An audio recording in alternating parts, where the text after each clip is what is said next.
The Nigel Farage Show on LBC. Call 0345 6060 973. Well, they're talking today about a no-deal Brexit. I don't believe it for a moment. I think Philip Hammond has let the cat out of the bag by saying it would have catastrophic, awful consequences.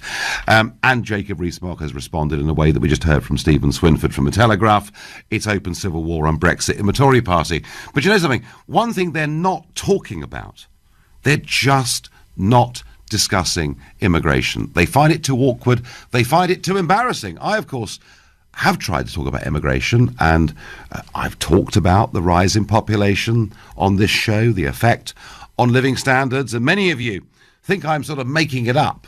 Well, I have said to you before that I thought over 2/3 of the population growth in this country was directly due to immigration and the irresponsible policies I believe we followed since the turn of the century. But don't take it from me. Let's get the absolute facts and figures.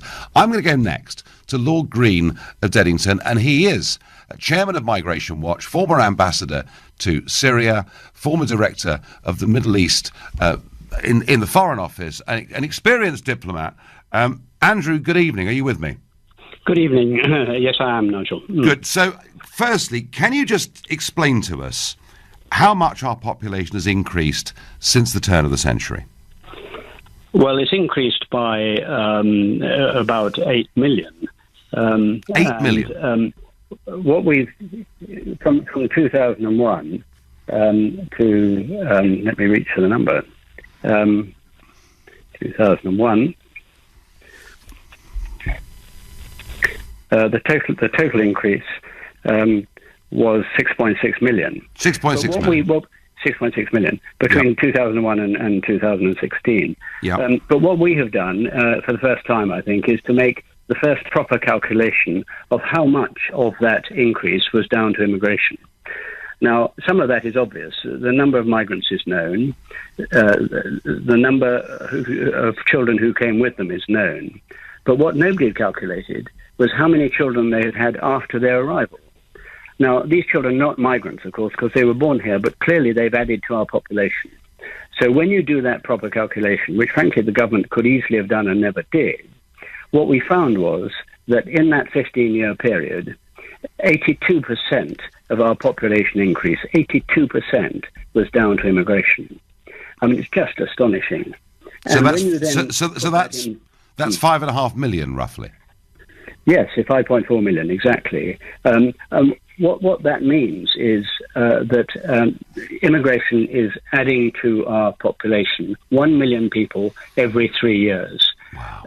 It is down to immigration. I mean, it's absolutely astonishing. And so, as you said at the beginning just now, it's really not possible to talk about the impact on housing or roads or schools or whatever, unless you recognize that a major cause of it, 80%, 82%, is down to immigration. And just to take one example, housing, you may know that we will have to build a new home every 5 minutes, night and day, just to house new migrants. That's the scale of it. Can you explain to me, Lord Green, and I am completely with you on this, the impact on, and you didn't even mention traffic on the roads, because of course, you know, 2.5 million new car or more cars in the space of the last 5 years is again directly linked to the size of population. Why is mainstream politics completely in denial on this subject?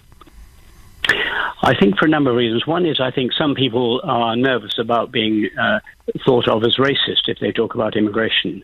And I think that applies quite widely in the bureaucracy at sort of working level and lower levels. They just don't like to talk about it. And I think it applies in the BBC as well, as a matter of fact. But I think beyond that, we are approaching the point where the number of voters who are immigrants or who have a family abroad who they would like to come here and so on, I think they are becoming a significant factor, or will become a significant factor, in the calculations of the two major parties. Yeah. No, I'm sure, and particularly in urban areas, some of which on the outer edges are marginal. I'm sure that's true. Finally, Lord Green, is there any prospect of Brexit doing anything to take back control of our borders? Yes, if we achieve a clean Brexit, certainly it would be entirely up to us to decide who we were going to have here. And what we recommended is that we should only have people who would qualify for a work permit. That's highly skilled people. The rest should be either cut off completely or cut off over a period of time, because they don't add to our GDP per head, to our wealth per head. They add to our numbers, and that cancels out the contribution they make. So yes, it is perfectly possible to say we will only have the highly skilled. What we need is a government that has the balls to say it.